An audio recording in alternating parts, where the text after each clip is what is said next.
A despeito de sua natureza herética e das fantasias de ordem religiosa, geralmente com influências gnósticas, montanistas, anabatistas ou ebionitas, a depender do local e da época, os escritos apócrifos do século II e III também têm a sua utilidade, porque fornecem um testemunho contemporâneo que atesta, sem sombra de dúvidas, a existência dos livros do cânon do Novo Testamento. Não apenas dos livros, mas também dos autores do Novo Testamento como personagens históricos, haja vista que ninguém buscaria escorar a sua autoridade em personagens fictícios ou inexistentes. E eles faziam isso de várias maneiras. Primeiro, a primeira contribuição que eles nos dão é de que os nomes desses livros apócrifos e pseudepígrafos, com os seus alegados autores apostólicos, são uma imitação facilmente identificável dos livros genuínos, escritos pelos apóstolos do Novo Testamento. Esse é o caso em que uma falsificação facilita a identificação da obra verdadeira. Em segundo lugar, existe com frequência uma dependência literária e doutrinária dos livros canônicos que acabam refletindo os falsos escritos. Quando você desenvolve ou contradiz uma ideia, na verdade, você a perpetua. Mesmo quando a igreja não citava qual era a heresia que estava combatendo, os seus contra-argumentos ao menos indicavam quais eram as postulações desses movimentos e dessas seitas heréticas que Deus estava combatendo em seus textos. O estilo e o gênero literário imitam os livros do século I, embora o seu conteúdo muitas vezes denuncie a época posterior em que foram escritos. Esta identificação pode ser percebida no uso de palavras do século II e III, fora do contexto literário usual do século I.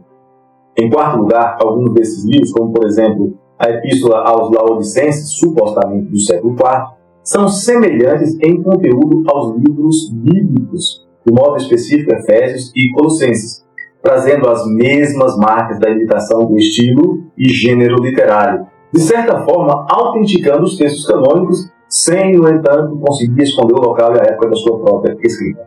Em quinto lugar, alguns dos livros gnósticos do século III, de Nag Hammadi, no Egito, que foram descobertos em 1946, citam vários livros do Novo Testamento. O Evangelho da Verdade cita a maior parte do Novo Testamento, incluindo-se Hebreus e Apocalipse, livros que em certo tempo foram tidos como antilegômena. A Epístola de Regino cita a primeira e segunda carta aos Coríntios, Romanos, Efésios, Filipenses, Colossenses e a narrativa da transfiguração tirada dos Evangelhos, usando linguagem joanina em certos lugares. Os documentos ou livros de Nag Hammadi são uma coleção de 52 textos escritos em copta, uma língua derivada do egípcio, compondo uma variedade de textos sobre crenças e práticas a respeito do mundo espiritual superior e a crença docética de que o mundo material é uma ilusão. As principais obras apócrifas são o Evangelho de Tomé, que contém uma série de logia atribuídos a Jesus, o Livro Secreto de João, um tratado gnóstico sobre a criação do mundo e a queda do homem, e a Hipóstase dos Arcontes, um texto gnóstico sobre a criação do mundo e a queda do homem.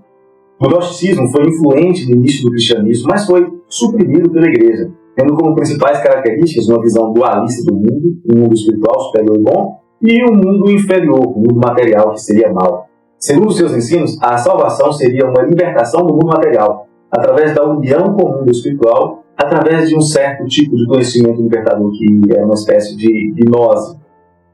Um desses autores, que a gente pode citar a título de curiosidade, e faz parte do gnosticismo cristão, é Bardaisan, que viveu entre 154 e 222. Um escritor que viveu na região da Mesopotâmia, lá na Síria.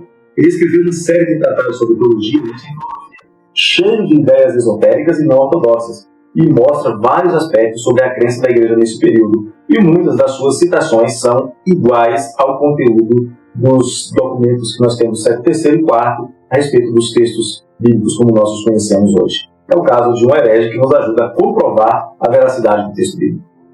No nosso próximo vídeo nós vamos falar sobre os papiros bíblicos, óstracos e as inscrições.